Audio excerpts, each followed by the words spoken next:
राज्यपाल आवास कूच करने का काम, लेकिन जो हालात हैं, जो परिस्थितियां हैं, आप स्वयं भिज्ञ है कि कानून व्यवस्था पूरी तरीके से हत्याएं हो रही है, डकैती हो रही है, चैन स्नैचिंग, कानून व्यवस्था तो पूरी तरीके से ध्वस्त है। फिर क्यों ना प्रश्न हमारी हत्याकांड आपके साथ समय समय पर स्टैंड बदलती रहने के माध्यम से अवैध वसूली हत्याकांड में वीवीआईपी शामिल। वीवीआईपी है आज उत्तराखंड की जनता और अंकिता भंडारी के माता पिता जानकारी नहीं है। पूरे प्रदेश के अंदर कई अंकिता भंडारी चरम पर खनन चरम अवैध वसूली कर रही है, वो आपके सामने तरफ हाहाकार मचा हुआ है।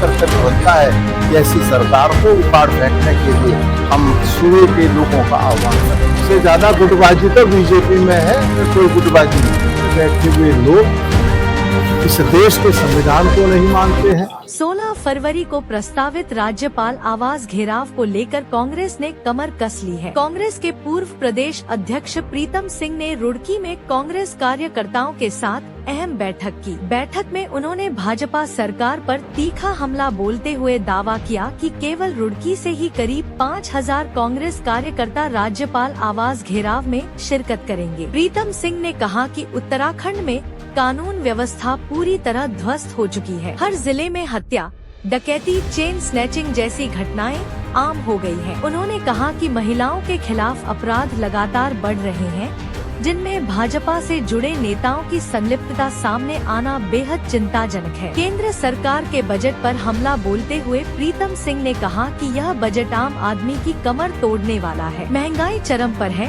और जनता त्रस्त है, लेकिन सरकार को आम लोगों की कोई चिंता नहीं है। अंकिता भंडारी हत्याकांड का जिक्र करते हुए उन्होंने कहा कि वर्ष 2022 में ही परिजनों ने सीबीआई जाँच की मांग की थी, लेकिन सरकार उस समय सोती रही। अब जब एक महिला द्वारा ऑडियो वायरल किए जाने के बाद मामला तूल पकड़ता है, तब मुख्यमंत्री को मजबूरन सीबीआई जांच की घोषणा करनी पड़ती है। प्रीतम सिंह ने कहा कि हालात इतने खराब हैं कि भाजपा के विधायक खुद अपनी सरकार पर सवाल उठा रहे हैं और कानून व्यवस्था के खिलाफ धरना देने को मजबूर हैं। भूकानून के मुद्दे पर सरकार को घेरते हुए उन्होंने कहा कि 2002 में कांग्रेस सरकार ने सशक्त भूकानून लागू किया था, जिसे भाजपा सरकारों ने खत्म कर बाहरी लोगों को जमीन खरीदने की खुली छूट दे दी। जनता के विरोध के बाद जो भूकानून लाया गया वह इतना कमजोर है कि उसका कोई वास्तविक लाभ प्रदेश को नहीं मिल रहा। कांग्रेस नेताओं ने एक स्वर में कहा कि 16 फरवरी को राज्यपाल आवास घेराव ऐतिहासिक होगा और भाजपा सरकार की जन विरोधी नीतियों के खिलाफ जनता की आवाज मजबूती से बुलंद की जाएगी। कांग्रेस के अपने साथियों से रूबरू होने आया हूं। कांग्रेस के राष्ट्रीय नेतृत्व ने निर्णय लिया है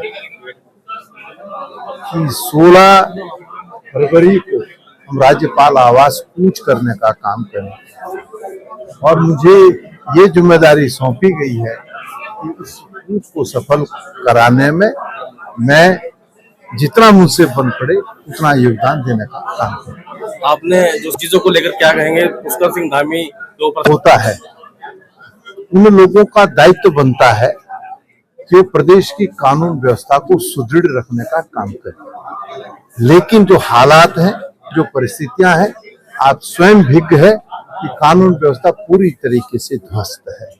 आए दिन हत्याएं हो रही है, डकैती हो रही है, चैन स्नैचिंग हो रही है, महिलाओं पर जो अपराध हो रहे हैं और जो अपराध महिलाओं पर हो रहे हैं उसमें भारतीय जनता पार्टी के नेता संलिप्त हैं। तो कानून व्यवस्था तो पूरी तरीके से ध्वस्त है। फिर क्यों ना प्रश्न करें, अंकिता भंडारी हत्याकांड आपके सामने और सरकार समय समय पर स्टैंड बदलती रहती है। और कहना चाहता हूं, मुझे कहते हुए कोई संकोच नहीं है, जिस तरीके से पुलिस प्रशासन के माध्यम से अवैध वसूली हो रही है वो सबके सीबीआई जांच करने वाले नहीं। देखिए, अंकिता भंडारी हत्याकांड में 2025 दिसंबर में एक महिला ने ऑडियो और वीडियो के माध्यम से इस बात का दावा किया कि अंकिता भंडारी हत्याकांड में वीवीआईपी शामिल हैं। वो कौन वीवीआईपी है आज उत्तराखंड की जनता और अंकिता भंडारी के माता पिता जानना चाहते हैं। और इसीलिए हमने कहा था कि अंकिता भंडारी हत्याकांड की सीबीआई जांच हो और वो जांच सुप्रीम कोर्ट की सिटिंग जज की देखरेख में हो। लेकिन सर तो निश्चित रूप से हमारा एक अंकिता भंडारी नहीं है, पूरे प्रदेश के अंदर कई अंकिता भंडारी हैं। उन पर जिस तरीके से अपराध हो रहे हैं तो उन अपराधों को लेकर के हम जो है राज्यपाल आवास पूछ भी करेंगे और सदन आएगा, सदन में भी हम अपनी बात करेंगे। एक विषय तो मैं कहूँ, देखिए भ्रष्टाचार चरम पर, खनन चरम पर, आबकारी के माध्यम से जो है जो कृत सरकार कर रही है, अवैध वसूली कर रही है, वो आपके सामने है। भू कानून ध्वस्त है, महंगाई चरम पर है, नौजवान सड़क पर है, किसान सड़क पर है। आज तो चारों तरफ हाहाकार मचा हुआ है और स्वाभाविक बात है कि हम मुख्य विपक्षी दल हैं, हमारे दायित्व बनता है, कर्तव्य बनता है कि ऐसी सरकार को उखाड़ फेंकने के लिए हम सूबे के लोगों का आह्वान करें। हमसे ज्यादा गुटबाजी तो बीजेपी में है। तो फिर आप क्यों हारे? अगर क्षेत्र में भी मैं आपको कहना चाहता हूं, जब हम चुनाव मैदान में जाते हैं तो चुनाव मैदान में चुनाव हारना और जीतना एक सिक्के के दो पहलू होते हैं। हम चुनाव हारते भी हैं, जीतते भी हैं। इसका मतलब ये नहीं है कि अगर हम हार गए तो कांग्रेस समाप्त हो, हम संघर्ष करेंगे। कांग्रेस में कोई गुटबाजी नहीं है। देखिए हमने कभी ये बात नहीं, हमने ये कहा और ये आरोप कटु सत्य है। आप सब लोग भी साक्षी हैं, गवाह हैं इस बात के कि सत्ता में बैठे हुए लोग इस देश के संविधान को नहीं मानते हैं, लोकतंत्र को नहीं मानते हैं। सांप्रदायिक जो सौहार्द बना हुआ है, उस सांप्रदायिक सौहार्द को तार-तार करने पर तुले हुए हैं। तो ऐसी परिस्थितियों में कांग्रेस एक जिम्मेदार विपक्षी दल है, जो हमारा दायित्व बनता है उन दायित्वों का निर्वहन करने का काम हम करें।